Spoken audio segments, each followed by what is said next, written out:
Copenhagen, summer 2018. With the heat still melting pavements and ice creams with equal ease, the city feels off-center. A spree of gang-related crime has people debating more police in the streets while politicians are on summer holidays. Relegated to page 7 in a national newspaper is a story of 2 children having gone missing.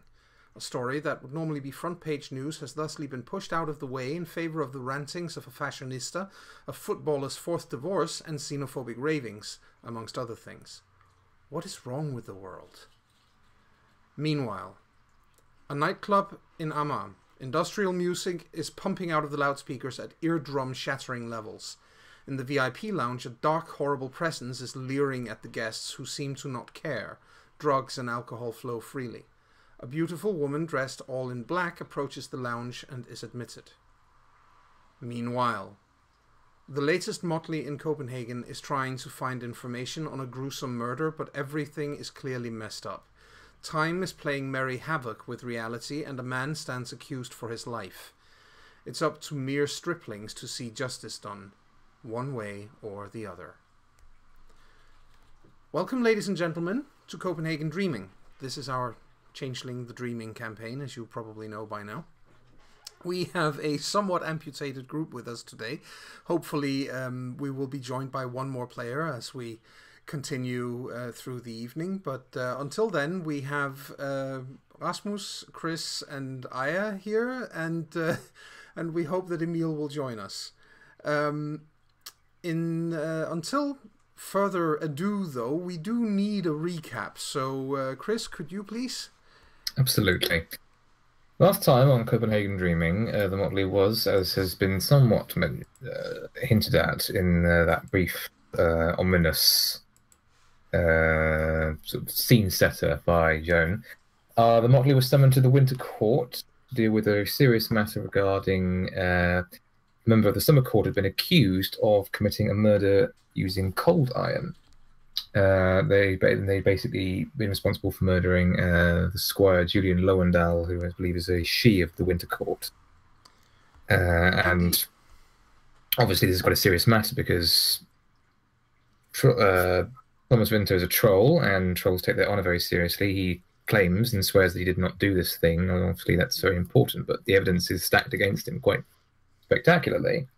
And so another troll of the court, Felicia, who has only just recently had dear Jonas become her squire, as the court system go among the Fae, has basically assigned us mere striplings to investigate and to try and find evidence of foul play, or at the very least to conclusively prove one way or another who actually committed the murder. We're not trying to favour one outcome over the other. Obviously, we would quite like Thomas to be innocent, but if he turns out to be guilty, then he turns out to be guilty. But so far, the evidence we've collected doesn't necessarily prove him innocent, but it does suggest that something very weird is going on. After discussing getting the facts and getting eyewitness statements from several of the key individuals involved, Thomas and Reinhard, who was Julian's on and off again lover. You had Sid Iverson, Sarah Vester, and Rattigan, all various members of the Winter Court. And all of them made different claims as to the events were pretty much all the same consistently between them, but the timings were all completely wrong. So everyone suggested that they received messages or arrived at places at times that don't match up with everyone else. And it's not like a matter of where someone's lying for the sake of, poor cover story. There's no way that they could necessarily be. If there's any falsehood, we don't know if it would have to be a very concerted effort to not to lie about these details.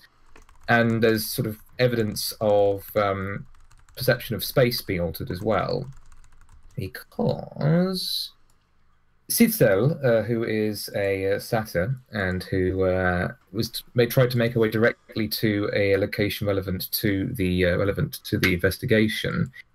She says she took the direct route, but her fitness app on her phone basically claims that she was running around in circles for a long time. So someone, somehow, not only screwed with perception of time or with time itself, they also screwed with perception of space or space itself in this case. Or confuzzled her to think that it was the right way. Basically, that's what I'm saying, is that even if they didn't manipulate time and space, they manipulated how people perceived time and space, which is something we need to establish is important. But the other thing, the question that we left on last time that was sort of the most relevant to sort of the armor-piercing question of the session was, how much time did Thomas miss in the events he described regarding his going home, ordering a pizza, Julian turning up, him looking after him, and then finding him dead with a cold iron knife through his torso? Because he seems to have missed 10 whole minutes, but there could be more to it. Could have missed even more. But yes, there's a few other people we need to... I think there's a few other people we need to go and actually see to. We need to check again with Reinhard regarding his... timing and his journey if he was led on a merry goose chase somehow, and we also have a few locations we need to visit. Notably, we need to visit Thomas's apartment, which is going to be difficult considering that his wife is currently there and it's a weekend, so she's not going to be going to work for the next couple of days. So unless we can come up with some way of getting her out of the house for a couple of hours, we have to put that off until the next working week, although obviously we don't want to waste too much time, even if we do have some time to spare, because at this point, even if we have a long time to continue the investigation, if it were a normal one, someone could be moving against us, because all of these weird time manipulations indicate someone on the outside getting involved in some way, and there's only a few people who could have the power and the wherewithal to pull off something like this. So yeah, basically that we got embroiled in some strange conspiracy involving messing with time. Right. Okay. I heard you a second ago. Sorry, we're slight technical difficulties. Yeah, we have a small technical blurb here again. I did hear you a second ago. Oh, okay. And yeah, Aya's having some sound difficulties, but nope, nothing. Aya, we can't hear you at all.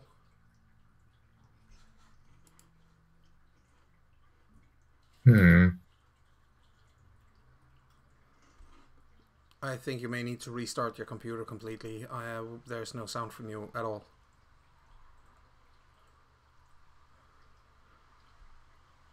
In any case. Yeah.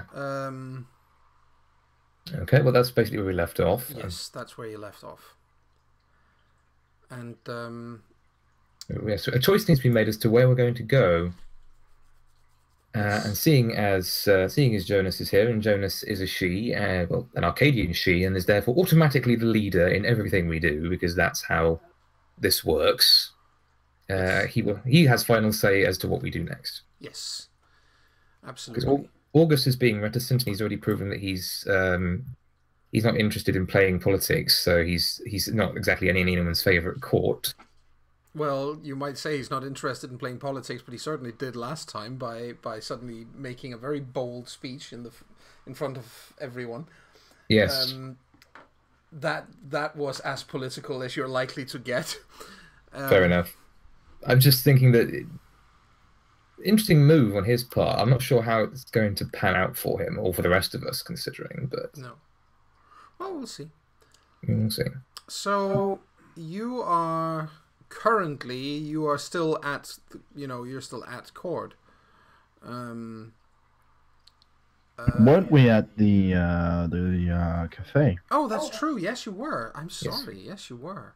I remembered something. Yes. That's good. You're going to need to for. I've been trying to keep notes of the last session, so I now need to start some notes for this session as well. Yes. Please do. Also, please give me a list of possible locations we can visit so I can make a decision. Oh, goodness me.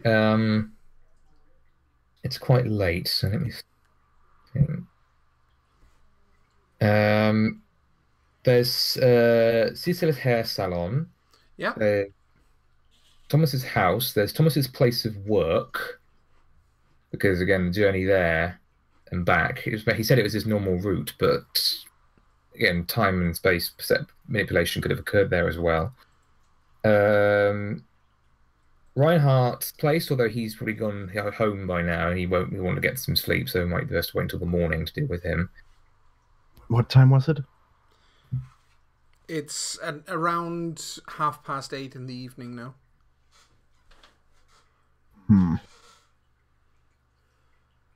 Yeah. So those are 4 locations to start out with, and we needed to see Ratigan about his use of Kronos. Yes. But not that we doubt his use of Kronos in the slightest. We just want to confirm with him what he perceived and include that in the roll of evidence we've got. Right, and we should probably bring an interpreter when we're going to talk to him. What, someone who understands Puka? Exactly. And I can see that Aya has logged back in, but we still can't hear anything. That's because I'm not speaking. Oh, there you are. We're talking, so I didn't want to go. Ah! Well, I think we prefer it if you do, because then we know. Yeah. Anyway. Okay, I'm sorry. I'll try again. No, it's fine. Welcome back. Welcome back, AJ. Hi. Gremlins, go away. No one likes you. I think Jonas looks to the others and says, so, unless we can chase down more people to ask, perhaps we should get together somewhere and make a plan of attack. We still need a couple of phones, though. Yeah. Do you know where Reinhard lives? Because I don't. No, but we can always call him. True. Yeah, get a number.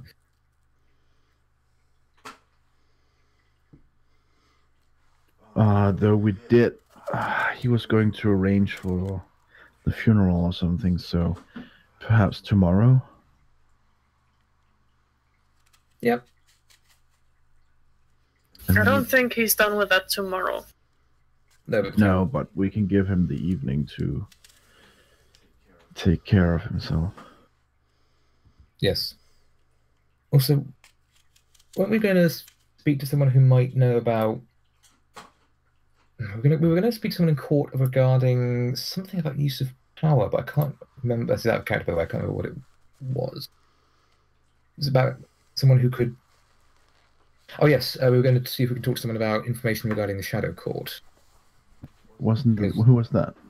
It was either going to be Uncle Stefan or possibly Pulsipol. Well, we might as well go and visit Pulsipol then. I mean, get some dinner. Will he be out this late? Yeah, he's probably going to be out until at least until 10 o'clock. Yep, nothing like a hearty sausage and a bun in this. I imagine that at 8 o'clock the sun is beginning to go down. The sun is still up. It's midsummer, so it's still up for at least another hour and a half. I imagine compared to the temperature of midday, it's actually somewhat tolerable now. Yes. So, right. Yeah, we'll go there then. We'll go speak to... Right. Mr. Sausage. Jonas looks to whoever it was we were here with, and thanks her for her time. No problem. That was Sarah. Yeah, that was Sarah. Yeah. Mind. Mm-hmm. Not a problem. That's why we reminded you. Yes. And please let us know if you remember something important. Absolutely. Certainly. Yeah, just good luck, guys. I really hope that whatever this is, it'll clear Thomas. Yeah, me too. And then we go to get a sausage. Yeah, you go to get a sausage. And yeah, Pulsipol still has his sausage stand out. He's got a few customers when you get there. His is a popular sausage stand because he has good sausages.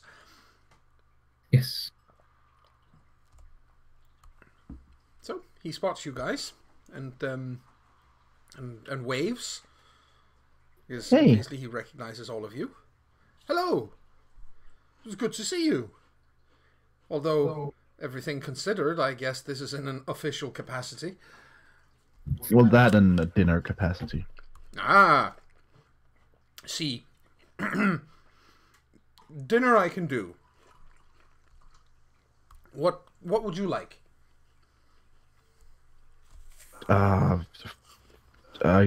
You usually have some sort of interesting stuff, don't you? Mm-hmm. I do.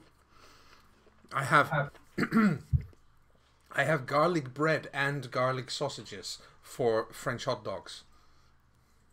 It's very That's cool. garlicky. As long as it doesn't contain apples, I'm good. No apples, just lots and lots of garlic. You don't like apples? I'm allergic. Oh, Nope, don't worry, no Sorry. apples. Just good pork, lots of spices, and good bread. Yeah, that sounds good. I'll have one of those. With or without bacon? With, obviously. Well, I have to ask. Of course. I think I can count on one hand the times a day people say without, but, you know, it does happen. How about the rest of you? I think I should much like the same. Okay. Very much considering the kind of thing I'm used to cooking, having something like a little bit more traditionally Danish might actually be quite nice. Even if it has a bit of French in it, you know. Yeah. And what about you, Sonny? we're the same. Sure. All gonna smell lovely. He, You should call it Vampire Bane. he whips up 3 French hot dogs with an enormous Frankfurter-style garlic sausage wrapped in bacon inside it, complete with garlic dressing and garlic bread. It is extremely garlicky. It smells of garlic and it tastes of garlic, and it's really, really good. It's the kind of food where you eat it and you'll be burping garlic for a month. Yeah. But it'll be worth it.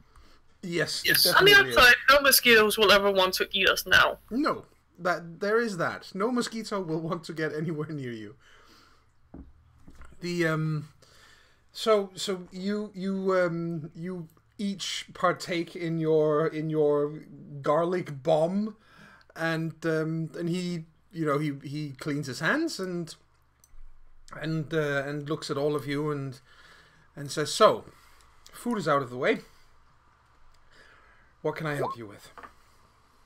We were told you know a lot.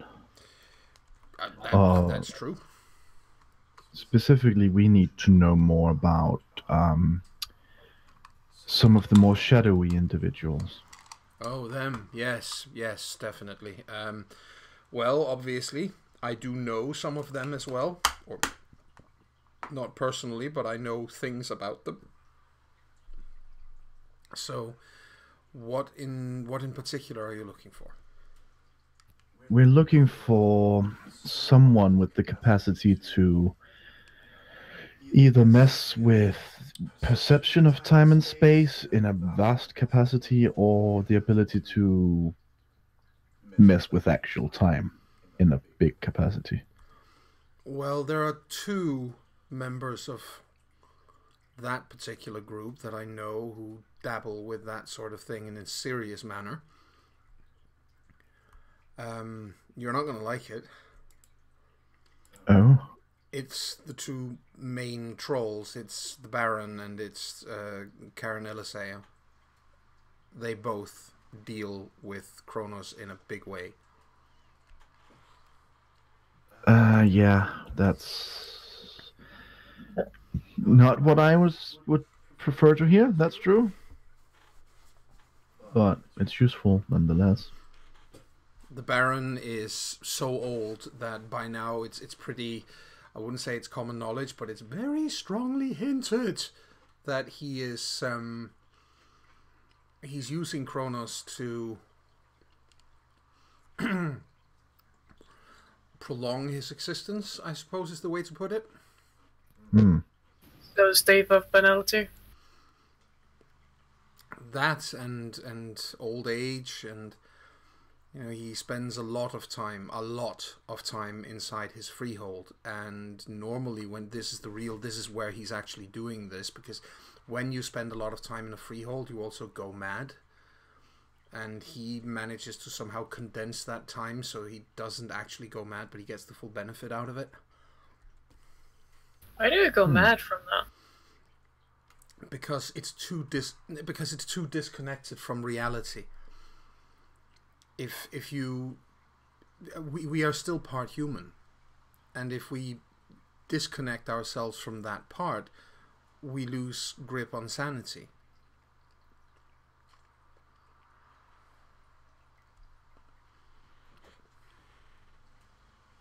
And I was really hoping it was just someone with the ability to mess with the perception of time.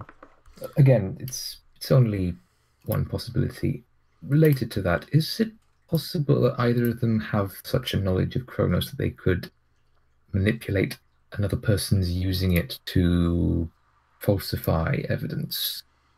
I wouldn't know if they're that good. I can't say that they're not. I know that at least the Baron is really good with it, and Karen is... well, she's getting there. Karen's the blind troll. Yeah, she's the blind troll, yeah. Don't let that fool you. I'm not. She saw us without seeing us. That was creepy enough in itself. Yep. And the worst part is, she seemed like the saner one of those two. Yeah, she's in a group where sanity is at a premium. She's definitely one of the more lucid members. Definitely, yeah. She's sane, but evil. I suppose that's not any better. No, not really.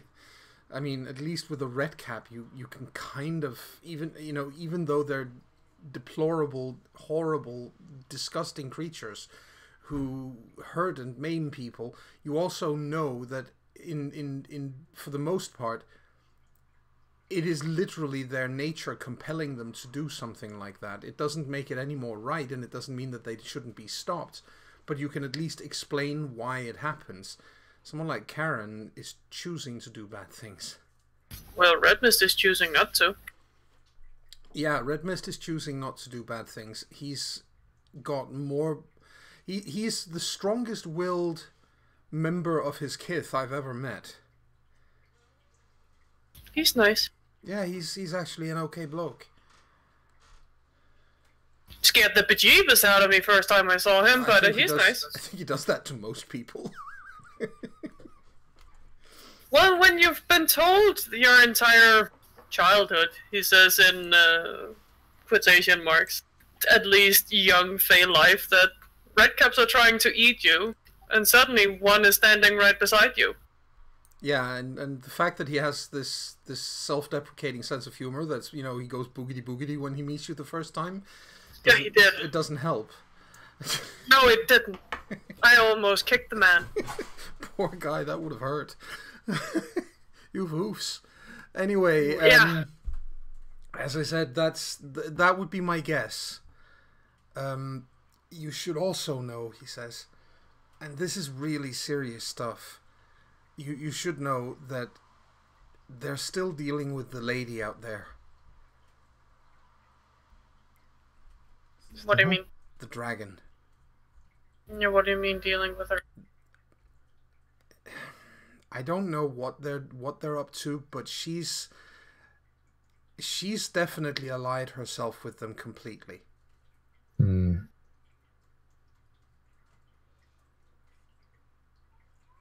And I don't know what she is capable of. That's what I'm trying to say. I don't know. I know that she makes any single Kithane in the entire country pale in terms of power. Yay. Which of the ones you've mentioned do you think would benefit the most from Thomas disappearing? I think that if Thomas is found guilty of this, there are going to be so many angry and upset commoners that the Baron is going to have a very easy time with a recruitment drive. Oh boy. Well, please don't let it be him. I don't want to fight him. We don't have to. We just have to figure out what's going on. Yeah, but how are we going to prove that it was him doing it in the first place if we can't bring him in? I mean, if it is him.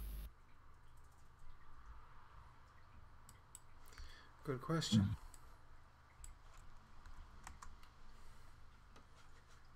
Oh, well, as you've probably guessed, something is netting up with the times.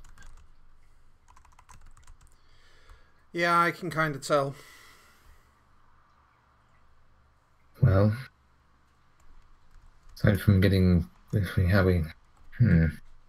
this point it's a matter of going to locations relating to the accused and to the associates, particularly to his home, to Thomas's home, and finding out what we can there. Even with Ratigan running his level of Chronos over the place to confirm what he did, there could be more that we might learn if we go over it properly. Yeah, did we want to wait until his wife probably wasn't there?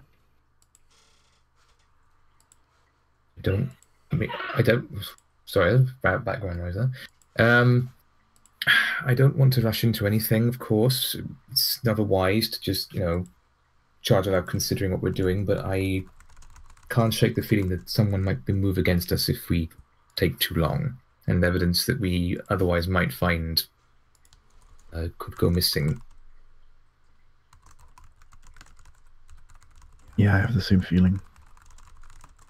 As difficult and as awkward as it may be to try and find a way to either convince or trick Thomas's wife out of her own house, then it might be necessary. Yeah, I mean, it isn't impossible. No, at least not. We could ask Felicia if she's able to get her away, or... Yes. Seems like a good idea. I mean, I'm sure she's willing to help.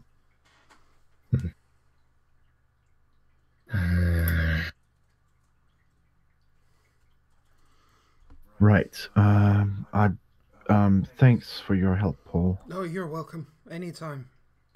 And again, for the record, everyone, I'm sure has already told you this, but if there's anything I can do that will help Thomas, then just let me know. We will. Quick question. Yeah, of course. What could make you believe that you run a direct route and then not run it, but be completely unaware of this?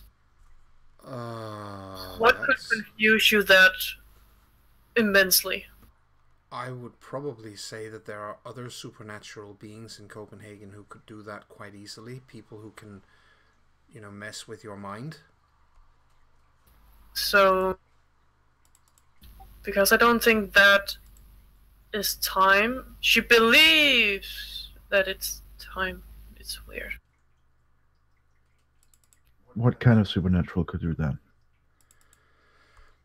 I'm not a complete expert on this. He says I know more about our own kind, obviously, but I know that the walking corpses can, kind of screw with your head to make you,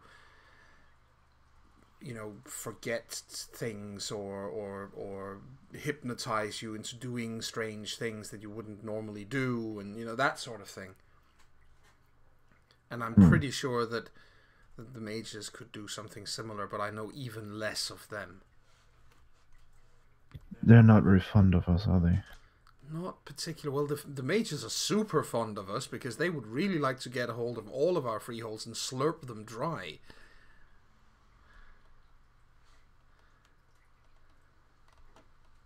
Pleasant thought. Yeah, really.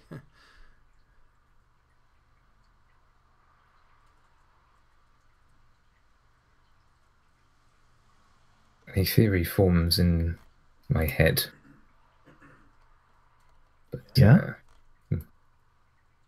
Out of character, are we aware of the recent-ish arrival of... What was his name?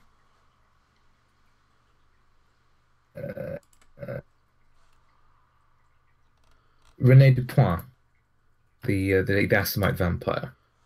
I don't think that you would be. No, not yet. Okay, fair enough. In that case, my theory is purely as a player, not as a character. So you think so Jasmine is not having an aha moment at this point. No.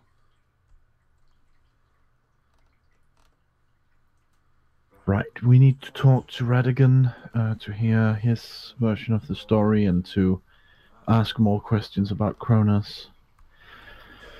Oh, we should have a translator with us. I love the fact that you need a translator to talk to a puka. I think I'm too naive. I just believe what they say, even though I know that they're more or less compelled to lie. If we wanted to interpret as characters, if we had to roll something to interpret what a puka said, what would you suggest, Joan? Sorry, one more time?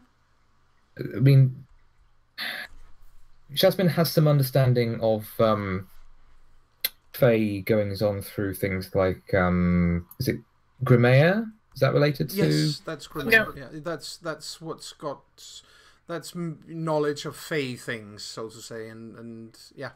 So I'm just thinking it might be possible that Jasmine might have some understanding of how to interpret the way a puka speaks herself. Yeah, you could. Yeah, I would say you could. Yeah, so use Grimea to... Grimea with whatever attribute goes along with it, and then I'd just say, interpret what is... in this case... Probably intelligence. Yeah.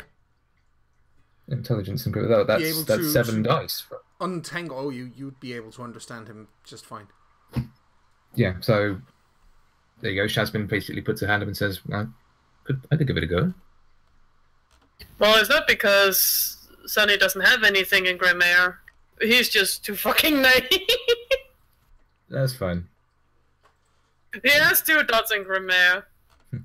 Yes. And 2 in intelligence. He's average.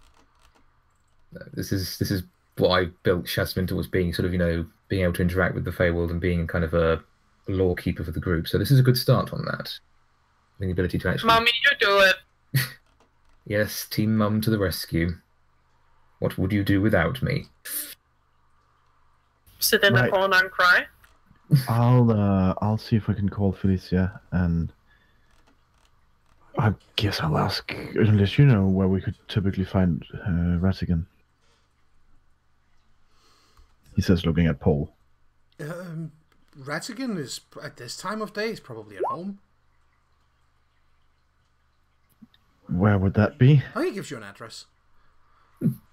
It's not terribly far. He lives reasonably close to city centre, actually. Right. Jonas calls Felicia. Yes, Felicia picks up the phone.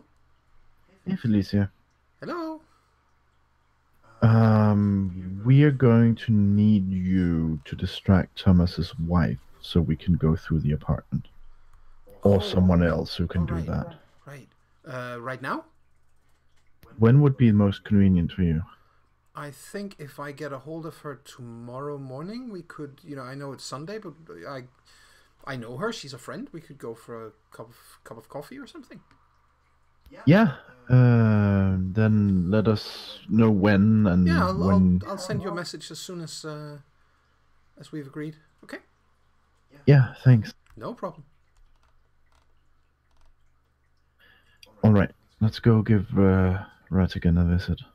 Let's hope he doesn't mind us calling in at a late hour. I'm guessing this is dire enough that he probably won't. I hope not. We shall see. I haven't spoken much with him. No. I guess that's about to change. You go visit Rattigan. You go visit Rattigan. Yes. Yes. You get to his apartment, and he is in fact apparently at home, because when you push the doorbell, you need to be led in through the front door so you need to push the doorbell, and somebody will come up and answer the door phone, and then you can get in that way. So he suddenly there's a voice going, yes. Hi, it's Jonas. From earlier today. Could we come up and have a talk with you?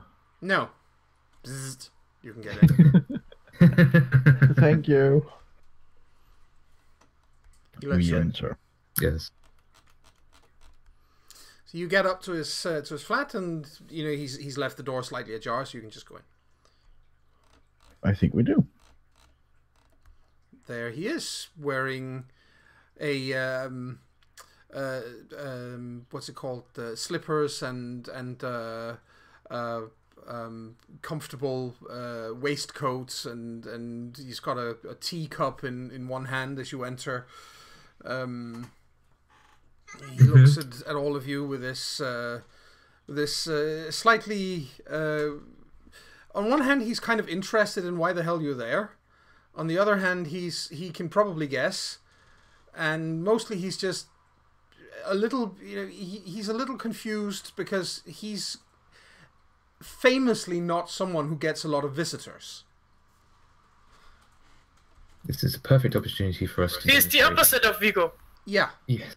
This is the perfect opportunity for us as childlings to demonstrate good etiquette and, be courteous to him in his own home, and actually, try and be nice, That was the plan for Jonas to say, sorry to disturb you this late, but we figured it was best to talk as soon as possible.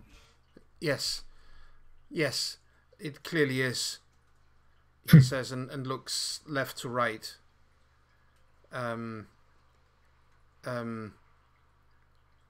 And you can tell, by the way, that there's something. You can tell already here that there's something wrong. Jasmine, he's nervous.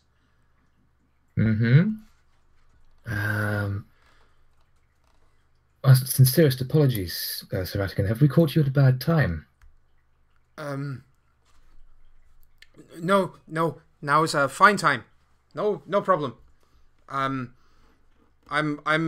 have all the time in the world. Yes. Are you entertaining a guest?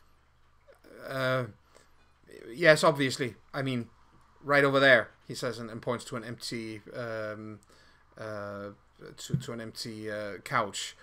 I see. He seems to be frightened. Is there anything we can do to help you? Yes. Well, please come in. Make yourselves comfortable. That would be excellent. Yes.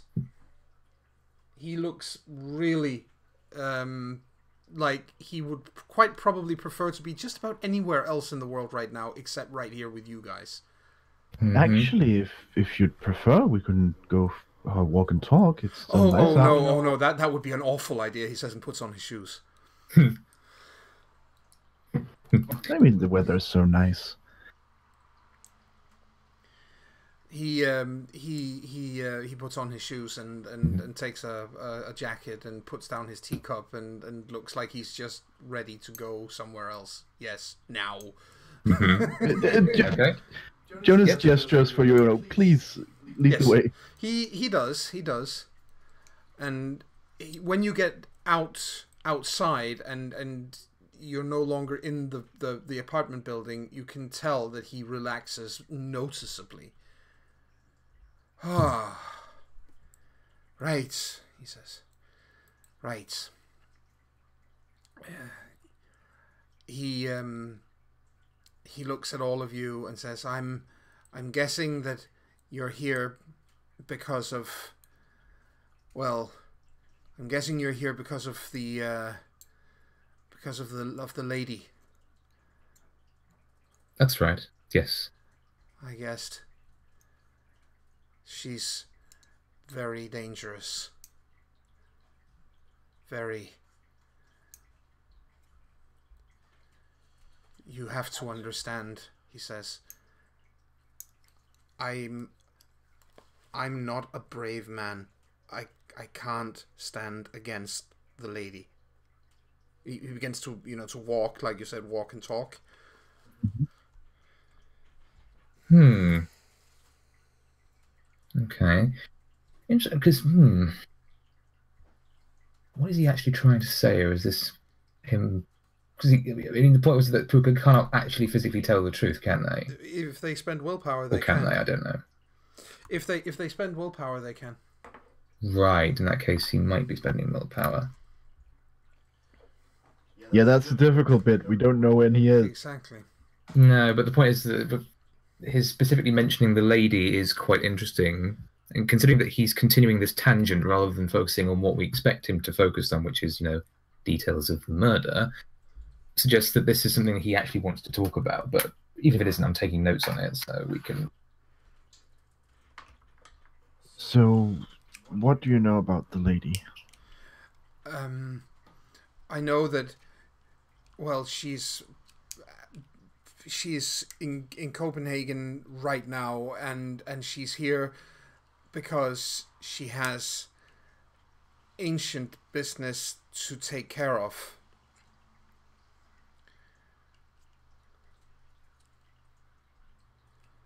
Is that ancient business to do with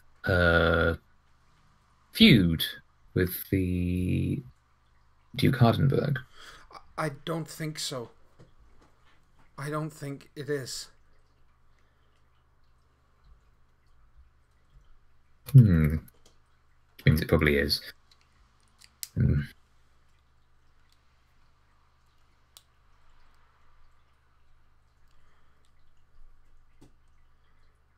need to start highlighting what I think are lies in red. He looks, at all of you in turn, and he's clearly a. He's clearly still nervous. Why were you scared in your own apartment? There was no real reason. It's just I'm not used to having visitors, you see. I haven't had a visitor in a very long time. Out of character, I suspect that is absolutely a lie. Is it possible to interpret what he actually means? Because there's no point of reference for what the other option might be. It is difficult, yes. It is difficult. I'm lost. Yeah. Well, if I get to a point where I ask if I need to do a roll, and then the answer is either yes or no, and we'll go from there. But let me just write that down. What he said. He says, it's, it can be a little disconcerting when suddenly people arrive at your home in the middle of a murder investigation. Ah. See, I do see.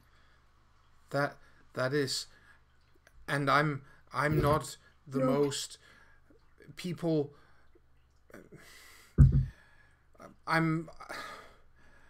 People in Copenhagen generally like me, you see. I have to preserve my good name and reputation.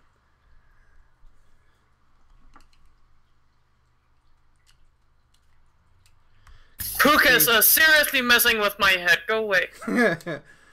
The thing here is that most of you know that Ratigan is, in fact... No one really likes him. He has very few friends. He does have a few, but those are probably Sizzle and Julian and Reinhard, and that's probably pretty much it.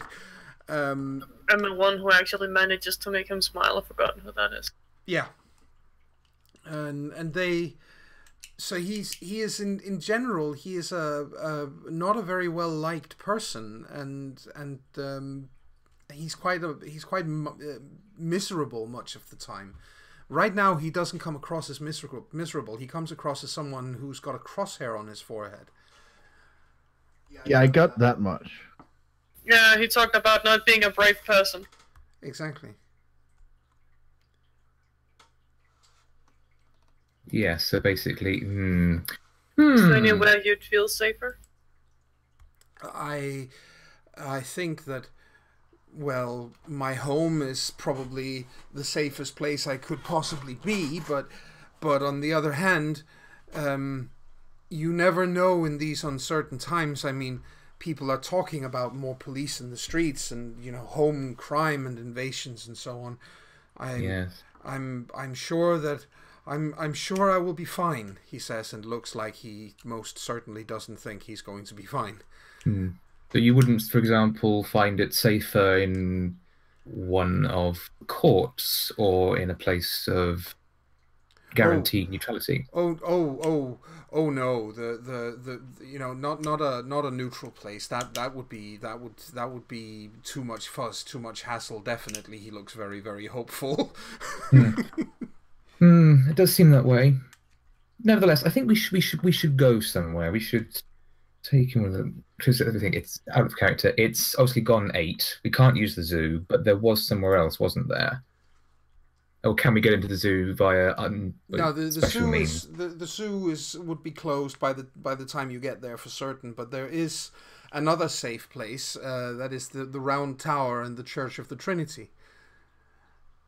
Which is very close to city center. In fact, it's right smack in the middle of Copenhagen. What about the large church? I was thinking we should go and visit the Round Tower. Oh yes, that's the Round Tower is a very interesting place, he says, and swallows hard. Okay. But on the other hand, it's a bit samey, isn't it?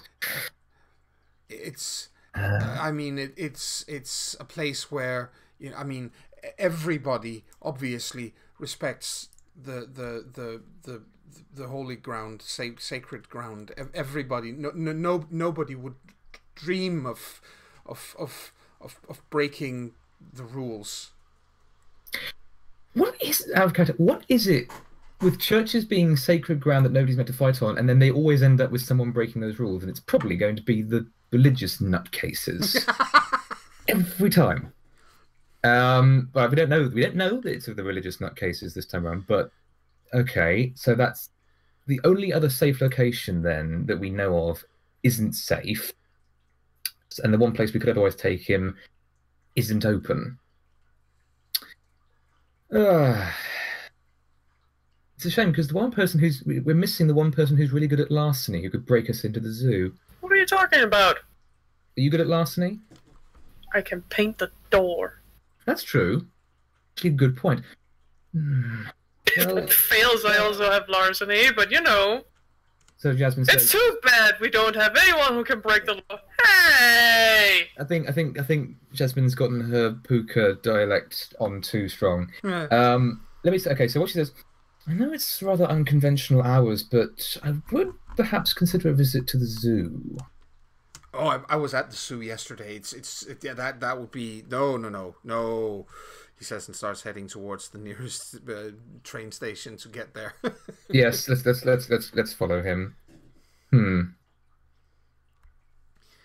He's you basically the point is that you can get there with no difficulty at all. You can get to the zoo and you can get in if that's what you want to do as well, because you have someone there who you have plenty of time to affect a slipping into the otherwise closed locale.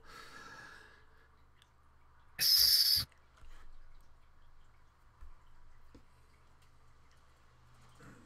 Right.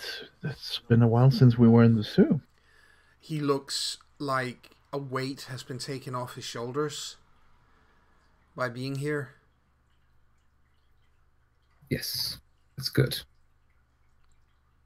He sits down on a bench and takes his hat off and rubs his ratty face and just... It takes a couple of moments later you realize that he's actually sobbing. I think Sonny sits down beside him and puts a hand on his shoulder. Mm-hmm. Yeah, Ratigan is not a young man. He's not, 20 years old or something of the sort, and he is in fact not a terribly brave person, and he's clearly in fear of his life. He lives up to his name, Rat Egan. Yes. They're a prey animal. They know to run off when it's getting dangerous. Precisely. Yeah, okay, so... Perhaps it would be nicer if Felicia was here as well. That sounds like a lot of trouble to go to for is that really necessary? I would just really like to confer with my knight, so I think I'm gonna call her. Oh, he just nods. That makes sense, Sure. So Jonas calls her. Yes. Hi again. Hi, could you come to the zoo? Isn't it closed at this time? Yeah. And if you use the wall, there's a nice little door you can take. So there's a door Sonny made. Oh, okay. We kind of need someone who's capable of defending other people. Oh, I see. Who's in danger? Well, Razigan is most assuredly not in danger. Hint, hint. Oh, right. I get it. I'm on my way right now. She hangs up, and Razigan looks grateful when you look back to him. Yeah, smiles at him. If Radigan, what about the others? Reinhard, Cecil. And they don't have their phones. Oh, they're completely safe. Don't worry about them. So Jonas calls Felicia again. Yes. Might be wise to send someone to look into Cecil and the others. Oh, you mean the whole group? Yes. I'll see what I can do. Thanks. She hangs up again. And, Ratigan sits there looking a little, sheepish, basically, and looks like he's kind of waiting if you have any more questions. I think Sonny just hands him, a piece of cloth. Because he's been sobbing, so he can, a little bit of dignity when Felicia comes up. That is not a face that could blow its nose in dignified manner. No, it's not. No, but Ratigan still cried, and some would see that as indignifying, especially when it's an older generation. Yeah, so basically, to clean his face a little. He takes it gratefully, and without a word, he freshes himself up a little bit, and wipes his eyes and so on, because he was badly affected a moment ago. Yes. So you are quite skilled at using Kronos, yes? Oh, I've only dabbled in it. He says I've no real experience with it. I know of it, obviously, but. I see. Do you know if, from what you've heard, have you heard if it's possible to tamper with what you see?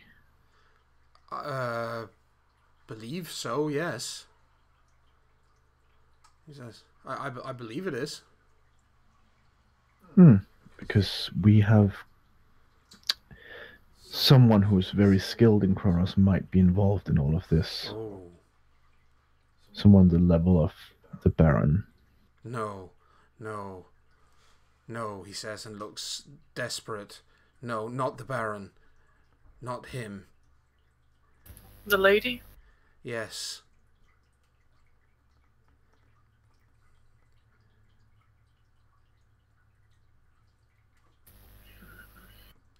She changes people.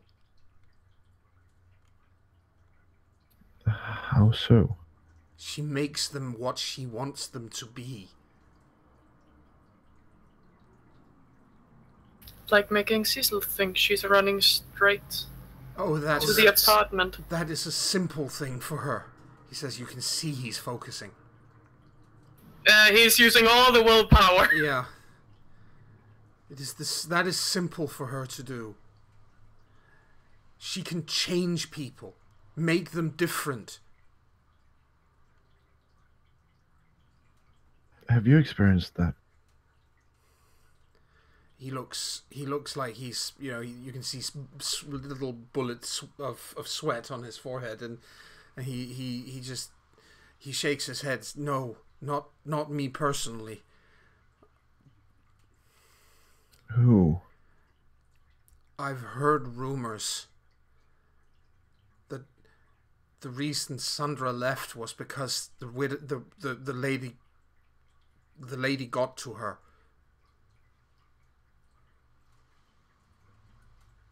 That is. Ah. I see. Sandra is the troll who had the title that Felicia now has before her. Yes. There were rumours that she was thinking of defecting to the Shadow Court, and then she followed through, but that was because of the lady's influence. And she's pulling all of this. She wants all the trolls. Just the trolls? She'll take anyone, but she wants all the trolls. To fight for her? He looks like he's about to keel over. He says, this goes back to before the she came back. Back when the trolls were in charge. When they came back, there was a lot of fighting. There was a war. And the she kinda won. Not really, but kinda. That's why they are in charge now. And then the trolls got some concessions, and the she agreed to give more influence to commoners, and that commoners could get rank, and that they could, they should be taken seriously and not just treated as serfs and so on. But in reality, the she won that war. The Baron never gave up fighting. That's why he's still out there in Amma. That's because he never stopped fighting back against the she, because he refused to surrender. And now the lady has offered him every other troll in Denmark. He will be able to start the war again. How do you know? Because she told me. When? Last week. Nobody ever believes anything I say. She taunted me. She knew nobody would believe a word I said. Well, I'm pretty sure we do. When you checked the apartment, Yes. did you see Thomas do it? Yes. Is he concentrating when he says that? Yes, yes. And he looks like he's literally got sweat running down his face right now. Could someone give him some water or something? Do we have something like that with us? I mean, got backpacks. He's using the cloth he got to to dab himself dry, but he's. I mean, yes, this but is still. clearly hugely uncomfortable for him. He's going against his nature to do this. Okay, so there's nothing we can really do or Not give him that really. can help. Not really. Okay. He says, I'm not going to survive this. She's going to find out, and I'll die.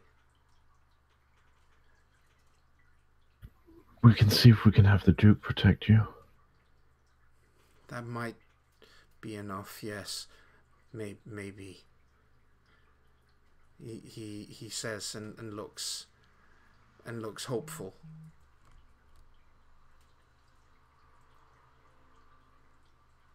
Sunny looks at the others, a little worried. If we can... Could she have changed him If she enough can change... to make him do it? I believe so. For him to Because Cecil truly thought she ran the direct way. She didn't know she ran all of those circles. It's a good question. And another question would then be, if he was not in control, did he truly do it? And that's an excellent question that I think we should listen more to when we get back after this break.